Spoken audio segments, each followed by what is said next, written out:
Hey, my name's Jess, and this is part 1 of my studio renovation, Mural Edition. I'm so lucky to have grown up with a mom who painted our bedrooms literally anything we wanted. And what is a bedroom in the early 2000s without a multicolored, checkered accent wall? But my mom is the true DIY crafting icon far before the internet was ever a thing. And so this week, I'm going to be completing this ceiling mural and dedicating it to my mom. First, let's cover up these walls. That's better. But before we get started on the mural, I just want to give you guys a little bit of background on my studio. This has been a renovation that's been going on far too long. About 4 years, to be exact. The previous owners just painted over peeling wallpaper. Lovely. And then we have the trim. It was basically starting from scratch. I didn't really film a lot of it, but I ended up chiseling all of the paint off all the trim, baseboards, and doors in this room.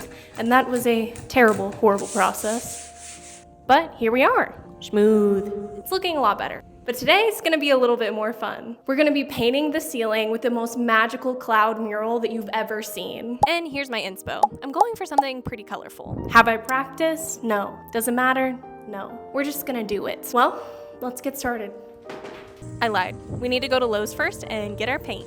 I picked out about 8 gallons and 4 quarts of various colors that I will be mixing. Kind of overkill, but I was scared I was going to run out of paint, so it's fine. It would just ended up being cheaper to get gallons instead of quarts. I don't know. I went with the Valspar Ultra. It's pretty much the cheapest paint, but it's flat and it will look good on the ceiling. Now, some of the colors I used straight out of the can. Others I ended up mixing with like the next color to like help it transition. Yeah, this is going to take me forever. So now we're just mixing our next transitional color, trying to get to like a midnight sky. This is where I should have stopped, paused, reflected, because I don't know what I'm doing. This purple was not blending at all, which is kind of alarming. I thought purple would blend into purple, but I guess not.